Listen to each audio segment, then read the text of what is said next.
Mr. Speaker, I can't think how we could have had two better speeches than Mr. Wolf's speech, which he just made, and mine. What my real sadness about this House is that this is not being done in a debate where all the members are talking and listening about this very, very important issue. The question that I think Mr. Wolf well raises is, why are we in Iraq? Now, I recently was in Jordan, and I was confronted by many of the Iraqis who have fled from Baghdad and other parts of Iraq. There are about 1 million Iraqis of middle class and above, all living in Amman. The prices of real estate have gone up. It's very hard to find a hotel room. They have left. And the question that each of them asked me, and I sat at dinner with a number of them, was, why is the United States in Iraq? And I, sort of dismissed the ideas that have been advanced at various times in this hall, that we're there for weapons of mass destruction or we're there because of Al-Qaeda. Many people say we're there for oil. I think that's way too simplistic an explanation for what's going on. It's not, are we there to stop terrorism? Well, it's very hard to look at what's going on in Iraq and say that what we have done is to end terror. Rather, it seems like we've become a breeding ground and a training ground for terrorists. I would then ask after I'd exhausted my ideas about what it might be about, I would ask the Iraqis, you tell me what you think this is about.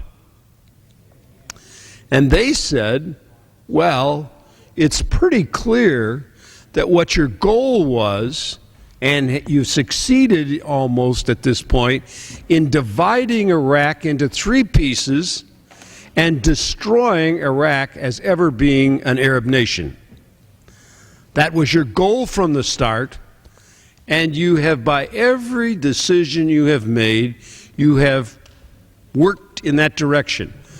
Now, it was not a design that was clear. People have not understood this, in large measure because it was never enunciated in a public way by public figures saying, we are going into Iraq to destroy it. We've talked about liberty, we've talked about democracy, we've talked about every other thing under the sun, except the fact that the effect of our actions has been to destroy Iraq. From the very start, the administration has been people whose intention was to destabilize Iraq, and in fact, into destabilizing the very wide portions of the country.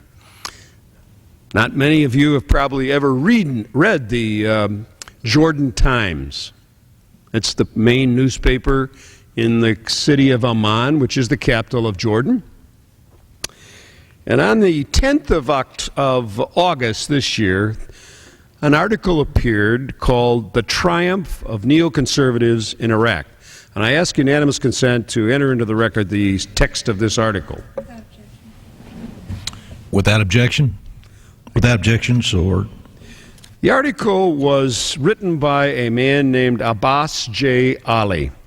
He's a professor and director of the School of International Management at Indiana University of Pennsylvania.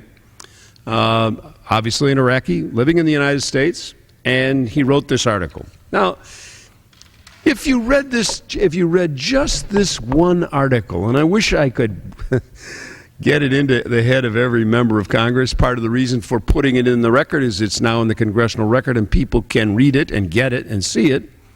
You don't have to Google it. You don't have to go anywhere. It'll be right there in the congressional record. He begins by saying 3 recent developments in Iraqi political arena reaffirm the growing fear that it's being destabilized and that things are coming apart. First, U.S. Secretary of Defense Donald Rumsfeld predicts that the mess in Iraq could go on for 12 years. The New York Times reports on June 30th that a type of federalism, as supported by Washington, where each region in Iraq gains power approaching true sovereignty, That means creating 3 separate countries. Our goal, or what we're actually doing right now, is creating 3 separate countries. We are not creating Iraq. We're going to put some shine on it and try and say it has a constitution or other, but the pieces will be sovereign from one another.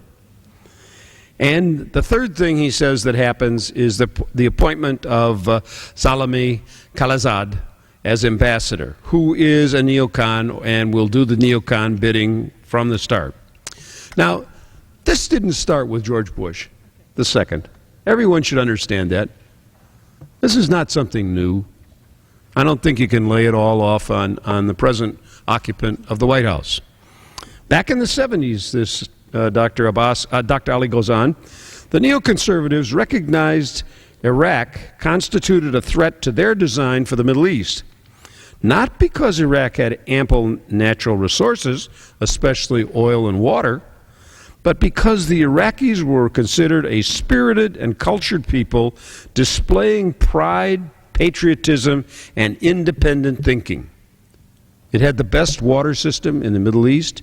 It had the best sewage system in the Middle East. It had the best healthcare system in the Middle East. It had the best, it was really a functioning country. For whatever you want to say about Saddam Hussein, no one wants to say a good thing about him, and we shouldn't. His actions as a leader were awful. But when he was dealing with the running of the state, he did a reasonable job.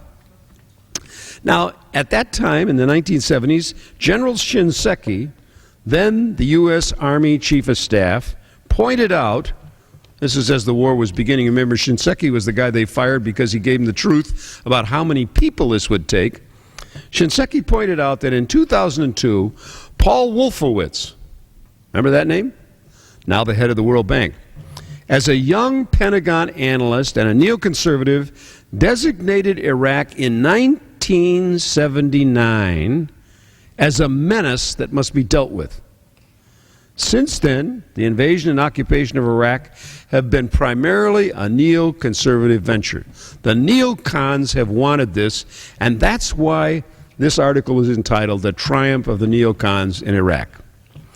Now, if Wolfowitz was not enough, in 1982, a man named Oded Yanin accentuated the usefulness of internal strife and war with Iraq to foster the demise of Iraq as an Arab state.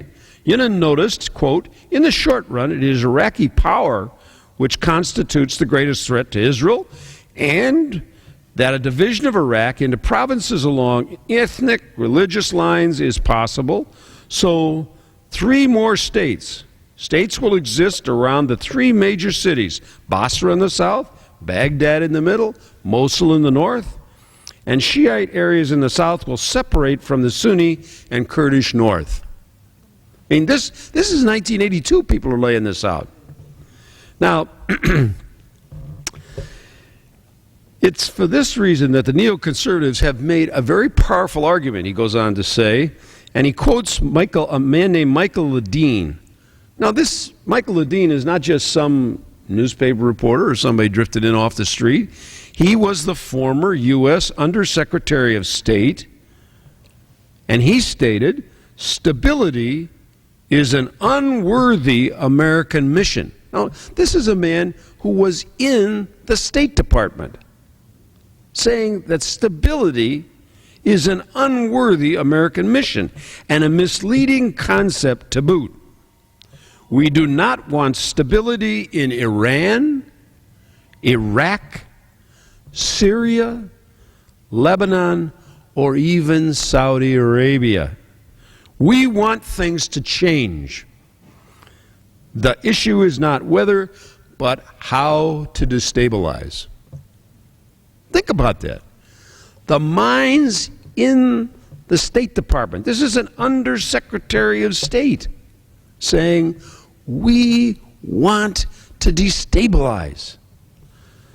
Now, there have been books, Lawrence Kaplan, Bill Kristol, they asserted in their book, The War Over Iraq, that this is more about even than the future of the Middle East and the war on terror. It is about what sort of role the United States intends to play in the world in the 21st century.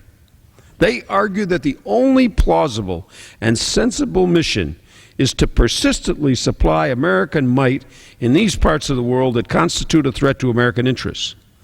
And the mission, Michael Ledeen goes on to say, is to ensure the total submission of the people in the region. He stated this in 2001. I mean, this is not, now we've gone from 79 all the way up to 2001. We will not be sated.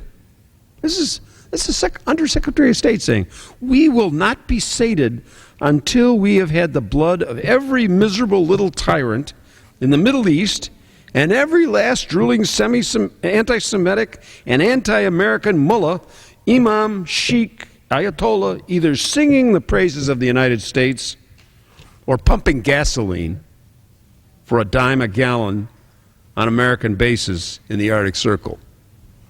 Gasoline's not a dime a gallon. Gentleman from Virginia. Yes. Unanimous consent request. Yes. Mr. Speaker, I ask unanimous consent to extend my remarks in the record and exclude therein extraneous materials, notwithstanding the fact that it exceeds 2 pages and is estimated by the public printer to cost $3,224. And I also ask unanimous consent that these remarks not be part of the special order. Without objection, it's ordered. Thank you. To go on, Mr. Ledeen and his men have worked. They've been very consistent and very determined. I mean, we're talking a 25-year effort from 1979 to the present. But in the Bush second term, this article goes on, the neoconservatives appear to have secured indisputable domination in designating American foreign policy. They have situated themselves at the core of the 3 primary agencies responsible for foreign affairs: the National Security Council and State and Defense Departments. And now with Ambassador Khalilzad in Baghdad, they have imposition to carry out this from the Green Zone. They're building they're building the biggest embassy in the world in Baghdad. Why would you be building an embassy of that size for a country of several tens of millions of people? Unless you had some grand design strategy into the future. Now, if you look at this, you say to yourself, why? I mean, what are we've sacrificed 1,900 of our young men and women in this war. They've died. For what? To destabilize Iraq? That's what the people in the State Department and in this government are up to. It's why it has never made any sense